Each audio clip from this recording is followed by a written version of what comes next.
श्री कृष्ण हमारा साथ कभी नहीं छोड़ते, हमेशा हमारे साथ रहते हैं।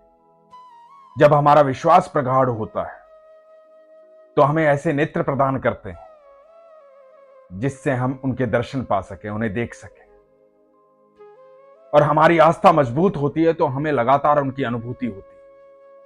जो लोग कहते हैं ना कि चमत्कार नहीं होते, लोग कहते हैं ना कि ये सिर्फ कहानियां हैं, सिर्फ अनुभव हैं, मैं कहता हूं एक बार विश्वास करके देखो तो पता लगेगा, और फिर आप अपना अनुभव लोगों को बताएंगे। आज का प्रसंग बड़े ध्यान से सुनिएगा। हरे कृष्ण दोस्तों, मैं हूं अनुज शर्मा,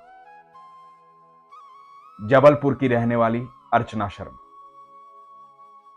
अर्चना शर्मा जी बताती हैं कि यूपी में एक जगह है मानगढ़। वहां पर ठाकुर जी का, राधा रानी का एक मंदिर है। हम सब जानते हैं श्री कृपालु जी महाराज को। जो लोग वृंदावन गए हैं और जो नहीं भी गए, सबको पता है कि वृंदावन में एक प्रेम मंदिर है। प्रेम मंदिर का निर्माण कृपालु जी महाराज ने करवाया था, ठाकुर जी के अनन्य भक्त। तो कृपालु जी महाराज जी का जन्म स्थान है मानगढ़, उत्तर प्रदेश। वहीं पर एक मंदिर का निर्माण हुआ था जिसका उद्घाटन था, जिसमें सम्मिलित होने अर्चना जी गई थी। अर्चना जी वहां गई थी और वापस इनको जबलपुर आना था। वहां इनका बेटा भी था मानगढ़ में इनके साथ। बेटा इटावा रहता है।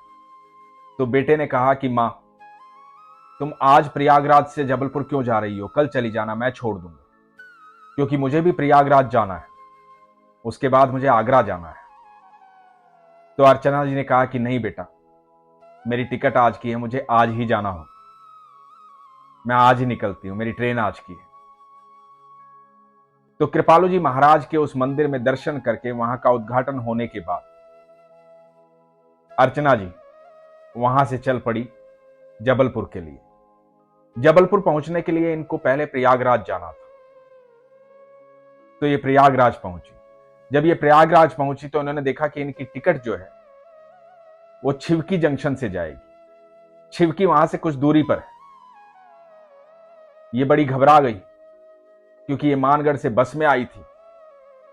अब जबलपुर की बजाय छिवकी स्टेशन से इनकी ट्रेन पकड़नी है। टाइम कम रह गया। इन्होंने एक टैक्सी ली, अपने ठाकुर जी को याद किया। ये ठाकुर जी के अनन्य भक्त हैं, भगवान के अनन्य भक्त हैं। ये कहती हैं कि पिछले 6 साल से मैं ठाकुर जी की शरण में आई। तो ठाकुर जी के अनन्य भक्त हैं, तो ठाकुर जी को याद किया कि ठाकुर जी जल्दी से पहुंचा दो, ट्रेन छूट जाएगी। बेटे ने कहा था मेरे साथ चलना, लेकिन मैं अकेली चली आई, जल्दी से पहुंचा दो। लेकिन छिवकी स्टेशन तक पहुंचते पहुंचते काफी देर हो गई। रास्ते में बहुत ट्रैफिक था।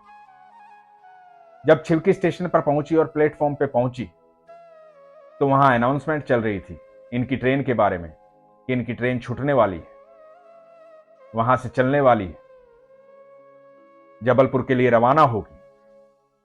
ये घबरा गई। अब करे क्या? पता किया कि ट्रेन जो है वो 6 नंबर प्लेटफॉर्म पे है और ये 1 पर खड़ी थी। सामान उठाया, 6 नंबर की तरफ जाने लगी।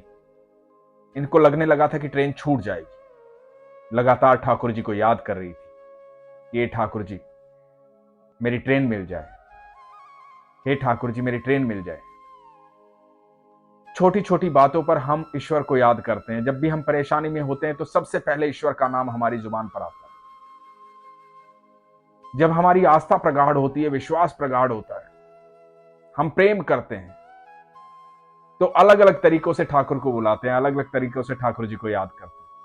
कोई कभी छोटी छोटी बातों में याद करता है, और कोई भक्त ऐसा होता है कि मुसीबत कितनी भी आ जाए बस ये कह देता है कि ठाकुर जी देख लेना, हो जाएगा, मुझे पता है आप हैं।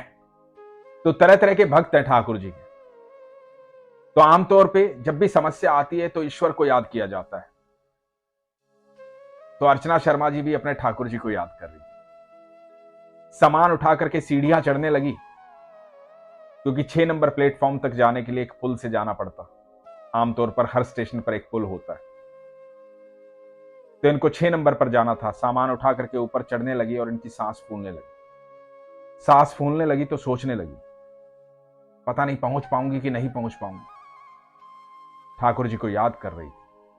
अर्चना जी बताती हैं कि इतने में एक 15-16 साल का एक लड़का आया। लड़के ने आकर के कहा कि माता जी आप बिल्कुल चिंता मत करो, जबलपुर जाना ना आपको, लाओ सामान दो मुझे, आपके बिना बैठे ट्रेन कहीं नहीं जाएगी, आओ मेरे साथ। और उस लड़के ने हाथ पकड़ा, अर्चना जी का सामान लिया और 6 नंबर प्लेटफॉर्म पे अर्चना जी को ले गया, इनके डब्बे में ले गया, इनकी रिजर्व सीट पर बिठाया और इनको बोला हैप्पी जर्नी।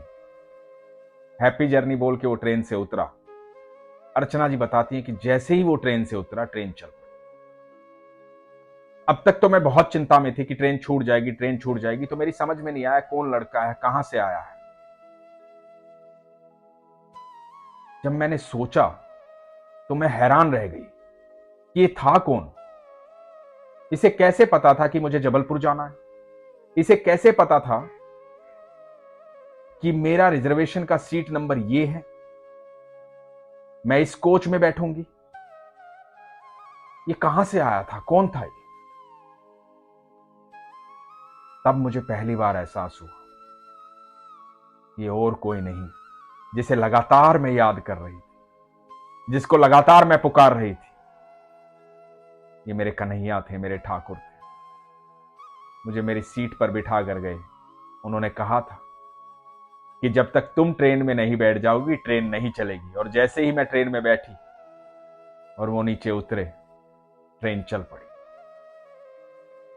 जब आपका विश्वास प्रगाढ़ होता है तो जीवन में लगातार चमत्कार होते हैं। आपको सबके भीतर कृष्ण दिखाई देते हैं। ऐसा नहीं है कि ठाकुर जी आज के युग में आपके सामने मोर पंख लगा करके बांसुरी हाथ में लेकर आएंगे। जो भी व्यक्ति आपकी मदद करता है, जो भी परेशानी में आपके साथ खड़ा होता है, जब भी कोई मुसीबत आती है, उसी वक्त कोई आता है और आपकी मुसीबत का हल कर देता है, वही व्यक्ति कृष्ण है। क्योंकि कृष्ण ऐसे ही आते हैं। कृष्ण तो हम सब के भीतर समाहित है। ठाकुर जी ने श्रीमद् भगवद गीता में कहा है कि तू सबके भीतर मुझे देख, मैं सबके भीतर समाहित हूं। दोस्तों, जब हम सबके भीतर कृष्ण को देखेंगे, सबके भीतर ठाकुर जी को देखेंगे, तो यकीन मानना ये अनंत ब्रह्मांड जो है ये हमें कभी परेशान नहीं होने देगा। क्योंकि हर जीव के भीतर कृष्ण है। जब हमें चारों तरफ कृष्ण दिखाई देंगे तो हम कभी घबराएंगे नहीं, डरेंगे नहीं, कभी हारेंगे नहीं। क्योंकि हमें पता है कि हमारे ठाकुर जी हर पल हमारे साथ सबके भीतर है। जब भी मैं डरूंगा, घबराऊंगा, तो तुरंत मेरे ठाकुर जी बोल देंगे, क्यों घबरा रहा है, मैं हूं ना तेरे साथ। ठाकुर जी हर पल हमारे साथ रहते हैं, हर क्षण हमारे साथ रहते हैं। बस हमारा विश्वास होना चाहिए। और विश्वास आपको वो नेत्र देता है जिससे आपको दिखाई देते हैं अपने ठाकुर जी। विश्वास और आस्था आपके अंदर वो ऊर्जा पैदा करती है जिससे सारी नकारात्मक ऊर्जा नष्ट हो जाती है। इसलिए हमेशा कहता हूं, कुछ हो ना हो, विश्वास होना चाहिए। सिर्फ विश्वास रखिए और देखिए पल प्रतिपल चमत्कार।